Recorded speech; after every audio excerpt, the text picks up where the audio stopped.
Dah.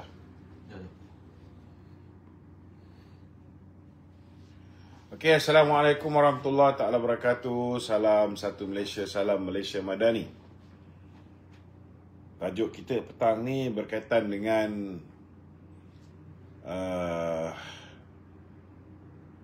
wajarkah Khairi Jamaluddin diterima semula sebagai ahli UMNO. Tapi sebelum kita mengulas tentang isu Khairi Jamaluddin ni, kita hari ini nak ulas sikit tentang kenyataan yang dibuat oleh pemimpin PAS buat hal lagi hari ini tuan-tuan, bila mana ada di antara ahli parlimen mereka dalam mesyuarat penggal keempat Parlimen Malaysia pada 30 Oktober tahun 2025, ketika penggulungan oleh Menteri Dalam Negeri, ahli parlimen Pendang tuan-tuan, dengan sengaja telah beberapa kali menyebut perkataan hulu laknat. Ketika berucap dalam Dewan Rakyat, perkataan itu secara jelas membawa maksud menghina dan sudah tentu ia merujuk kepada daerah Hulu Langat, sebuah daerah di negeri Selangor yang namanya telah diperkenankan ke bawah Yang Maha Mulia Sultan Selangor.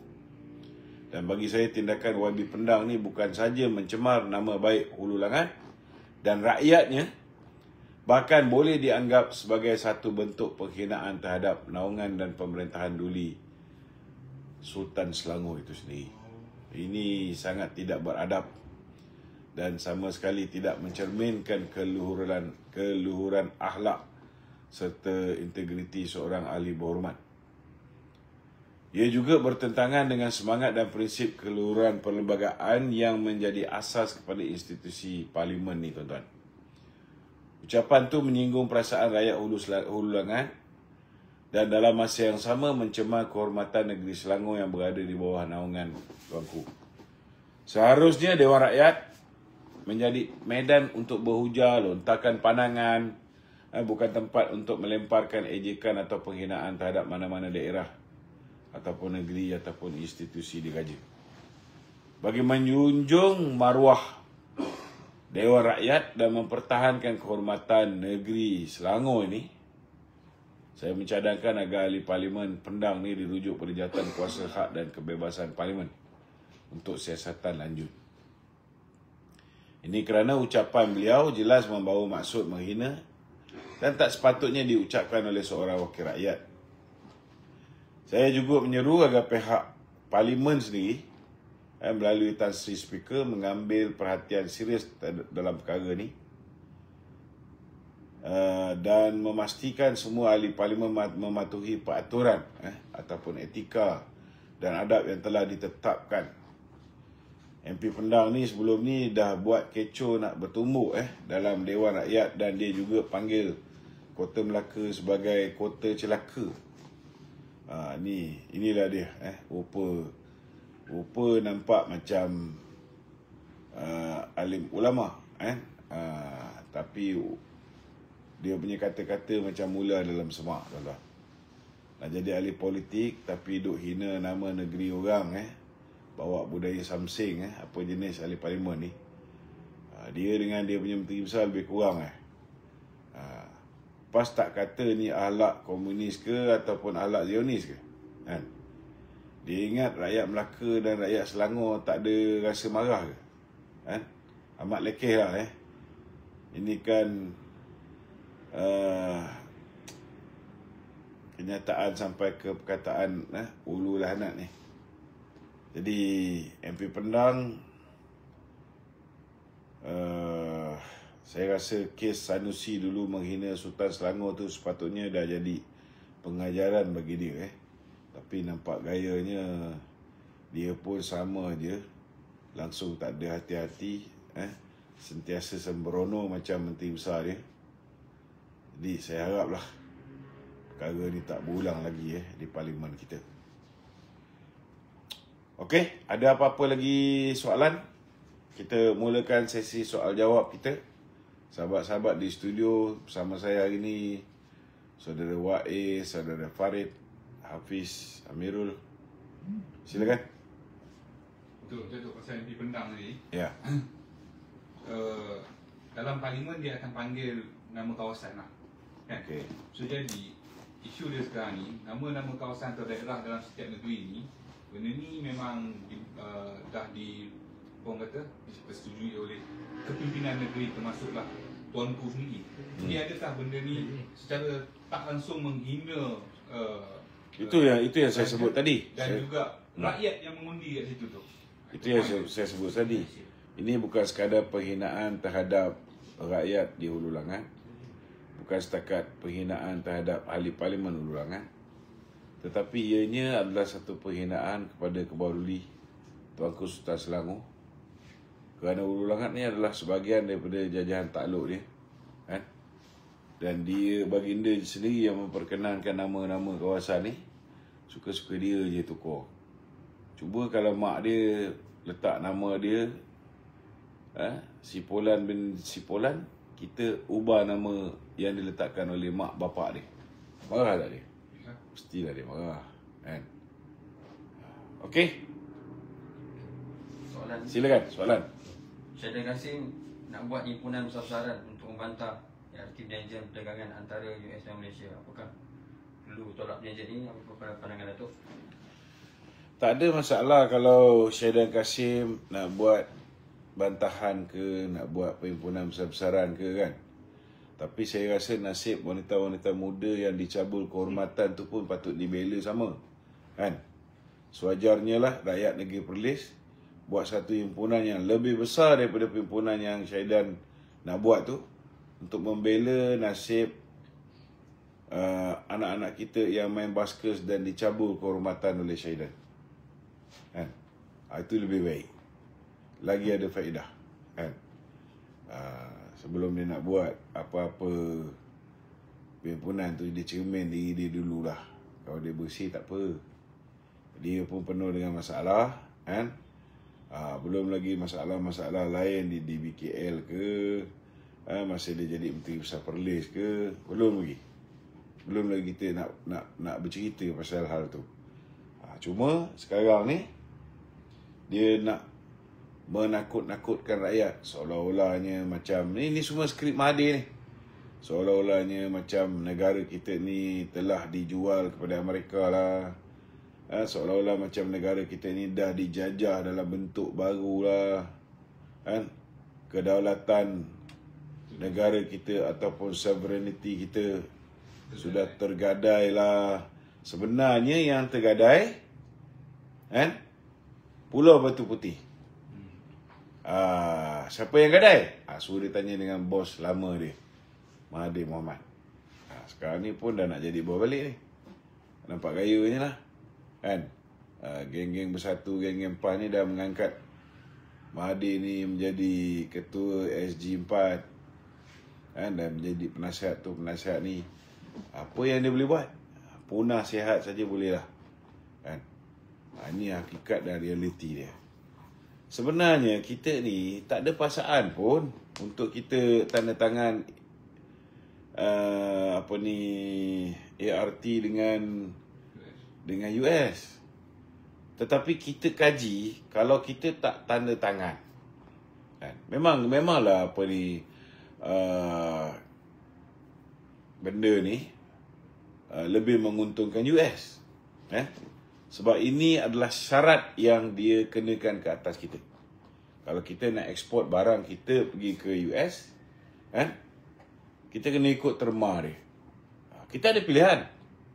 Kita ada pilihan untuk tidak mengekspor barang kita ke Amerika. Tapi kena ingat, kalau Amerika ni negara yang kecil, lain cerita. Amerika ni negara yang kedua terbesar. Yang pertama, kita banyak ekspor pergi ke China. Dan yang kedua ialah Amerika. Boleh. Negara boleh ambil pendirian tak nak tanda tangan ART ni. Tapi risiko dia ada. Bila kita tak boleh nak ekspor barang kita ke Amerika, kita punya kilang-kilang banyak akan ditutup, rakyat kita banyak akan hilang pekerjaan, kan? Dan banyak perkara-perkara lain yang akan menimpa rakyat kita. Rakyat sebenarnya yang akan terkesan banyak, kan? Kerajaan dari segi kutipan hasil dan sebagainya, yang akhirnya akan diserahkan balik kepada rakyat. Tetapi yang banyak terkesan ialah rakyat itu sendiri, golongan-golongan peniaga itu sendiri, kan? Dan bila kilang-kilang kita terpaksa ditutup, pekerjaan hilang, kadar jenayah akan meningkat balik, kan? Kadar pengangguran akan meningkat. Siapa yang akan merana? Rakyat. Itu sebab kerajaan bila kita ambil kira, kita kaji banyak aspek. Kita dah kaji banyak aspek, akhirnya kita mengambil keputusan, kita lakukan kemudaratan kecil untuk elak kemudaratan yang lebih besar. Ini dalam Islam dipanggil fiqh al-awlawiyah. Okey? Tu maksudnya sekarang ni tu, hasil daripada perjalanan Mahathir ni, maksudnya kita nak pergi Pulau Batu Putih kan, kena pakai pasport lah. Macam mana?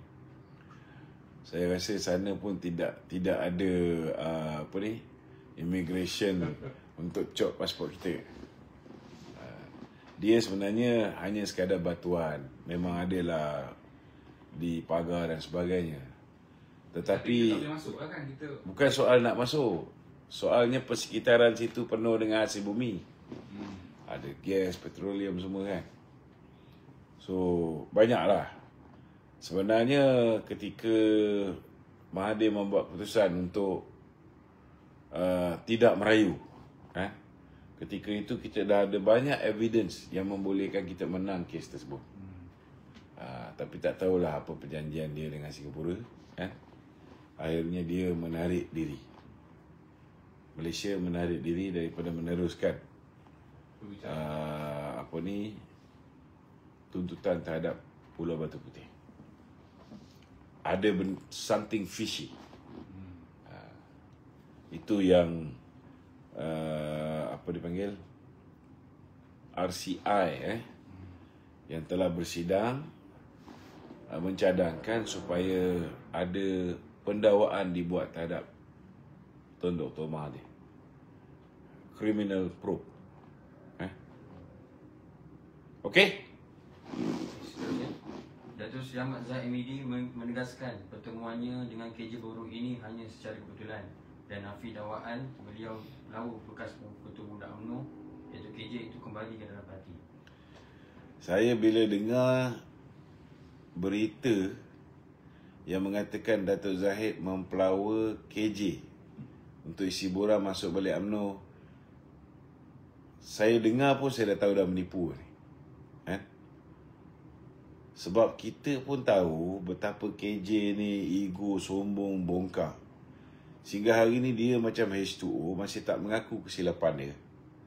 Sedangkan bila kita nak jatuhkan hukuman, nak pecat dia tu, kita tak perlu pun melalui lembaga disiplin UMNO. Kena faham Ada benda perlu dibicarakan. Contohnya, kalau orang kata KJ menghina parti. KJ kata parti saya dah sesat. Parti saya dah sakit. Kan? I am a reformist. I want to reform my party. Kalau tuduhan ni dia buat, dia cakap dalam bilik, hanya ada beberapa orang saksi. Kan? Yang ini kena bawa pergi Jawatankuasa Disiplin Parti. Kena panggil saksi-saksi yang dengar. Kan? Tapi kalau KJ ketika berkempen sendiri, dia cakap parti saya dah sakit, parti saya dah sesat. Parti kita ni sesat. Masa tu Datuk Zahid ni dalam sejarah UMNO ni, dia memperkasakan pemuda UMNO paling banyak. Termasuklah kebanyakan daripada mereka budak-budak KJ sendiri diberi peluang untuk menjadi wakil rakyat, untuk menjadi calon pilihan raya. Akibat daripada mulut KJ kata parti saya dah sesat, parti saya dah sakit, Sanusi gunakan ayat dia, Rafizi Ramli gunakan ayat dia. Dia orang cakap, bekas Ketua Pemuda UMNO pun kata UMNO ni parti sakit, parti sesat. Kau orang nak undi lagi. Akibat daripada apa yang dia cakap tu, ramai kalah. Termasuk dia sekali kalah. Sehingga hari ni dia tak mengaku dia salah. Kalau dia ada secebis rasa sayang pada parti ni, dah berapa tahun dah dia kena buang? 3 tahun dah. Pernah tak satu kali dia hantar surat merayu supaya dia diterima balik jadi ahli UMNO? Saya nak masuk UMNO ni 8 kali saya tulis surat. Barulah dibawa ke Majlis Kerja Tertinggi UMNO dan diputuskan oleh Majlis Kerja Tertinggi UMNO untuk saya diterima semula. Itu pun diterima semula sebagai ahli biasa mula-mula. Ini dia pula boleh keluar kenyataan, dia kata saya belum buat putusan. Saya belum buat putusan. Jangan buat sebarang spekulasi. Engkau siapa? Engkau siapa nak buat putusan? Pertama sekali, engkau pun tak pernah merayu. Nombor 2, yang buat putusan kita ni, ahli Majlis Kerja Tertinggi UMNO. Bukan Presiden buat putusan seorang. Presiden dia akan bawa benda tu, kalau jawatankuasa pengurusan parti dah terima, dan dah dibahaskan di peringkat jawatankuasa pengurusan, bawa pergi masuk mesyuarat MKT, Dato' Zahid akan tanya semua orang, pandangan semua orang, dia akan tanya. Dia bukan diktator macam KJ. KJ belum jadi presiden, dia cakap apa? Kalau saya jadi presiden, Lokman Adam orang pertama yang saya akan pecat. Itu ayat dia.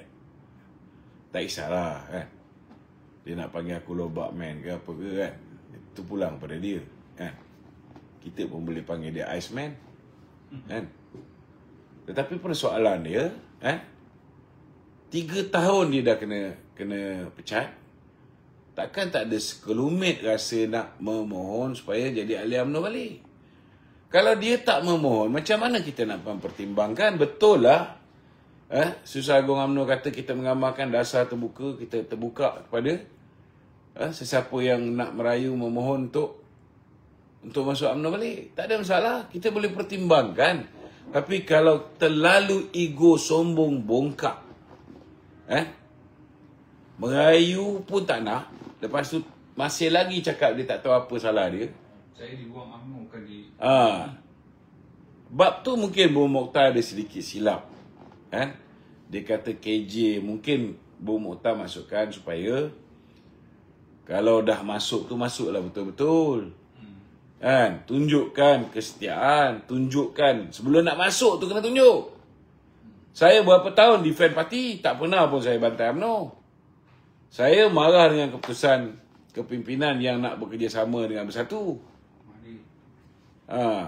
Betul pun, memang jahanam akhirnya. Betul tak? Tapi masalah dia nak masuk UMNO balik, tapi masih lagi belasah kepimpinan Dato' Zahid. Masih lagi belasah parti, mana boleh. Itu maksud Bung Mokhtar. Cuma dia tersilap cakap. Keluar. Memang betul lah, KJ tak pernah keluar. KJ dipecat.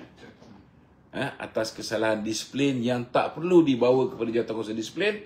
Sebab video dia kata parti saya sesat, parti saya sakit, dia masuk dalam Facebook dia sendiri. Dalam semua media keluar. So tak perlu. Tak perlu pembuktian. Benda tu ada. Lainlah kalau dia ada report polis mengatakan bahawa ada Makcik Kia masuk dalam Facebook saya, upload video AI. Ini bukan saya, ini AI. Masa tu aku rasa AI pun taklah secanggih macam sekarang So nak tipu apa? Betul? So bagi saya lah, simple lah. Lagi satu saya dengar desas-desus kononnya dia nak diangkat menjadi Menteri Kabinet. Bagi saya simple. Kita sebagai kerajaan, kita kena beri contoh dan tauladan yang baik kepada rakyat. Begitu juga kepada ahli-ahli kita. Berapa banyak ahli PKR yang berjuang ketika tahun 1998 sehingga hari ni tak dapat tempat apa pun. Jadi pengurusi JLC pun tak dapat. Jadi apa pun tak dapat. Jadi kalau orang dah khianat kita ni, tiba-tiba kita nak angkat dia jadi menteri, kan? We are setting the wrong precedent. Presiden ni tak bagus. Jadi lepas ni orang nak dapat tempat, kerja dia belasah PMX, lepas tu terus dapat jawatan menteri. Apa isyarat yang kita akan bagi pada akar umbi parti? Kesetiaan itu tidak ada nilai. Kau setia lah macam mana pun, sampai mampus kau kat situ je lah. Betul tak? So kita hantar isyarat yang salah kepada akar umbi. Patutnya kita menyemai rasa sayang pada parti, rasa sayang kepada kepimpinan. Itu yang kita sepatutnya buat. Bukan kita bagi tempat kepada orang yang membantu musuh, membantu Tun Dr. Mahathir mengukuhkan kedudukan dia di media sosial, membantu orang-orang yang menentang kita. So tak patutlah. So Dok, kalau orang macam KJ ni, kalau dia nak masuk balik UMNO, dia kena jadi ahli biasa. So jadi bila dia ahli biasa, dia ada 3 tahun tak boleh. Okey, dia macam gini. Kalau dia nak jadi ahli biasa, tak ada masalah. Dia boleh jadi ahli biasa, cuma pemilihan akan datang, dia tak boleh bertanding. Betul tak? Betul. Macam saya juga, masa saya diterima, saya ahli biasa. Bila saya nak bertanding MKT UMNO balik, saya tak boleh bertanding. Sebab saya kena jadi ahli jawatan kuasa bahagian sekurang-kurangnya 1 penggal. Itu sebab saya membuat satu lagi surat rayuan supaya pemecatan saya dibatalkan. Kenapa pemecatan saya dibatalkan? Sebab ketika saya dipecat, anak Pak Kasim, saya dan Kasim tu, dia bukan ahli majlis kerja tertinggi. Tetapi ketika saya dipecat, dia angkat tangan. Padahal dia hanya pengurusi perhubungan. Pengurusi perhubungan ni tak boleh mengundi. So, Biro Disiplin Parti mencadangkan supaya penggantungan pemecatan saya dibatalkan. Atas dasar itulah pemecatan saya dibatalkan. Maka saya di-reinstate sebagai ahli majlis kerja tertinggi. Sebulan lepas tu ada pemilihan, saya bertanding, menang. Baru saya boleh jadi ahli majlis kerja tertinggi. KJ boleh mohon jadi ahli biasa dulu, kan? Mohon hak dia. Dia ada hak untuk mohon. Tapi hak untuk menerima, sama ada dia ni patut diterima balik sebagai ahli ataupun tidak, adalah hak Majlis Kerja Tertinggi UMNO. Itu kena faham. Tapi dia boleh bertanding lah. Maksudnya dia boleh bertanding untuk pilihan raya. Dia tak boleh bertanding MKT ataupun... Bertanding pilihan raya adalah kuasa mutlak pengurusi Barisan Nasional. Kalau pengurusi Barisan Nasional bagi dia watika, maka dia boleh bertanding. Tak ada masalah. Dia boleh bertanding. Lepas tu dia nak merayu untuk dia bertanding jawatan Presiden UMNO, dia boleh bertanding. Dia boleh merayu, tak ada masalah. Kan? Kalau Presiden UMNO rasa tak syok, tak dicabar, dia nak ada cabaran sikit, maka biarkanlah dia bertanding. Maknanya batalkan balik pemecatan dia. Sebab dia ada syarat nak bertanding presiden ni sekurang-kurangnya pernah menjadi ahli majlis kerja tertinggi 1 penggal.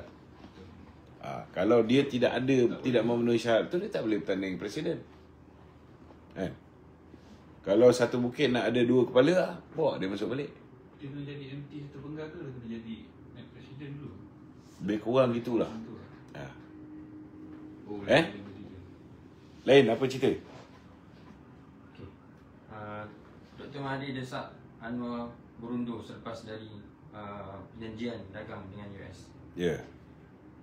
Dulu tahun 1998 kita desak dia berapa puluh ribu orang kat dataran Merdeka Masjid Negara, ada dia berundur? Tak ada. Betul tak? Dia panggil FRU masa tu pelangkung kita orang lagi. Pukul lagi. Hari ni dia orang berhimpun kat Putrajaya, PMX hantar aiskrim lagi. Betul tak? Apa benda? Apa masalah nak suruh PMX letak jawatan? Adakah mata wang kita makin teruk? Mata wang kita makin baik. Adakah FDI kita makin teruk? FDI kita makin baik. Adakah kadar pengangguran kita meningkat? Kadar pengangguran kita makin menurun. Adakah pertumbuhan ekonomi kita mengecewakan? Pertumbuhan ekonomi kita makin baik. So apa alasan dia nak bagi? Kalau setakat tanda tangan ART ni dia nak jadikan modal, dia siap tulis surat kepada Benjamin Netanyahu. Jangan lupa tu. Dia siap bayar pelobi nak jumpa dengan George Bush. Kan? Tapi sehingga hari ni saya tak dengar lagi lah Ronald Reagan ke George Bush ke sebelum tu Bill Clinton ke, ketika Mahathir menjadi Perdana Menteri ada datang ke Malaysia, kan? Setidak-tidaknya zaman Dato' Seri Anwar ni Donald Trump datang ke Malaysia. Betul tak? Okey? Tan Sri Hadiah Wang sifatkan kerajaan Malaysia merupakan ular lidi yang cuba bersahabat baik dengan Anaconda USA. Apa pendapat Datuk? Malaysia ni ular lidi, kan? US Anaconda. Tak kisahlah dia nak panggil kita ular lidi ke Anaconda ke, kan? Selama hari ni dia Anaconda kena kuda dengan ular lidi bersatu, tak ada pun orang komplain.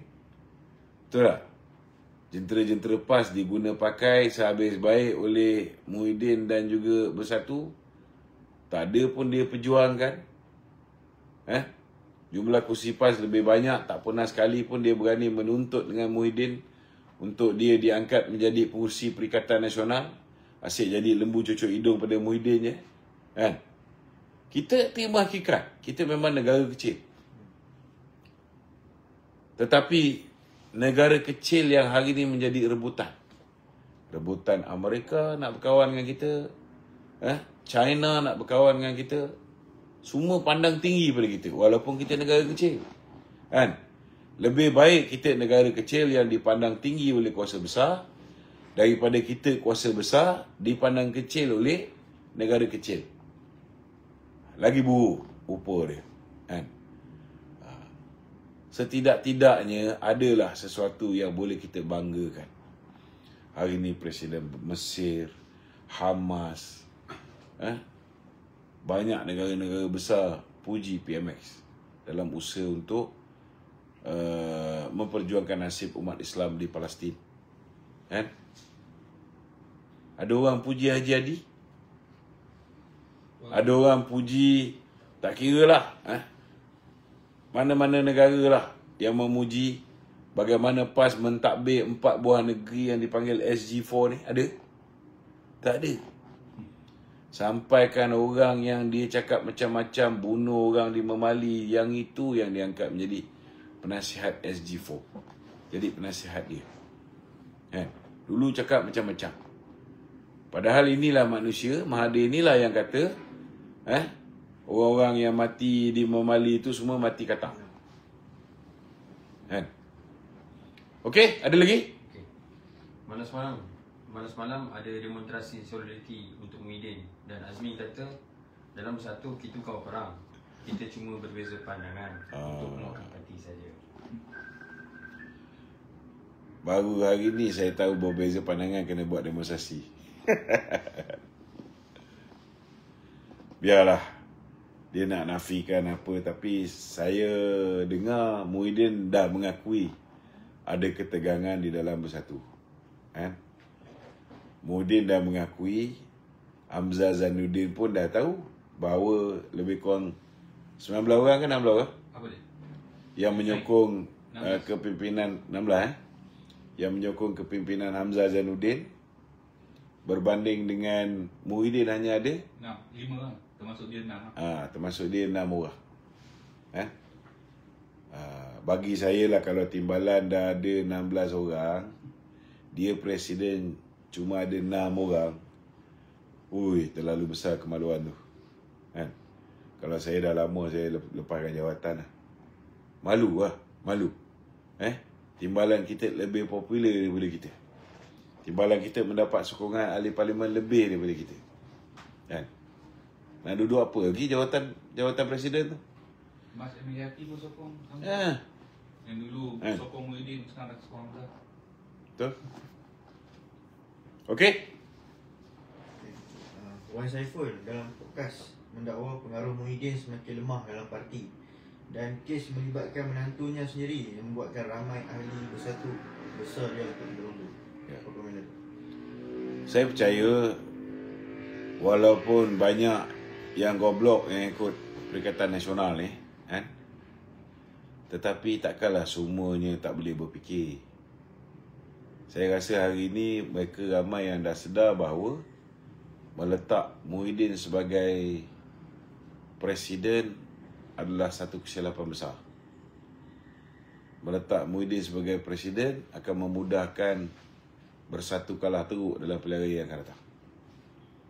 Mengekalkan Muhyiddin sebagai presiden seolah-olah akan menghancurkan masa depan Perikatan Nasional untuk ada peluang menang dalam pilihan raya yang akan datang. Jadi itu sebabnya mereka pun dah, macam Dr. Zudi cakap lah, kan? Mereka dah sedar bahawa Perikatan Nasional perlu dipulihkan dan kena dimulakan dengan memulihkan bersatu dululah.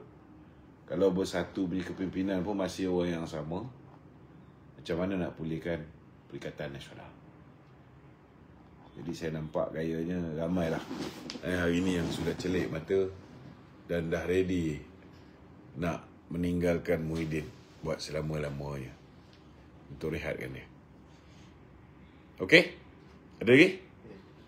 Cikgu Bat cakap dia sedih dihina sebagai pengemis QR oleh penjilat presiden dikala dia sedang mendapati isu-isu di mahkamah. Komentar. Kenapa dia apa? Minta derma. Biasalah, Bat. Kalau takut dengan risiko, jangan bicara tentang perjuangan. Kalau takut dilambung ombak, jangan berumah di tepi pantai. Bila mulut celupa, kan, kena bersiap sedialah berhadapan dengan tindakan mahkamah, pendakwaan jenayah, saman, kan. Itu biasalah. Itu part and parcel of our struggle, kan. Kalau tak ada berhadapan dengan masalah ni, kan, dan takkanlah semua kepimpinan parti nak selesai masalah kau.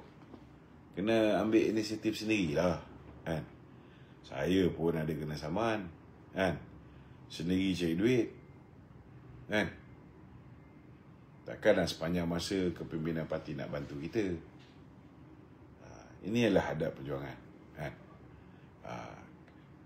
Itu sebab ada di antara dia orang ni, kan, apa yang dia buat tau, dia orang sendiri mengundang supaya disaman. Macam ada seorang kawan kita yang banyak bulu tu, apa nama dia aku pun dah lupa. Gomol. Kan, kena saman 600,000.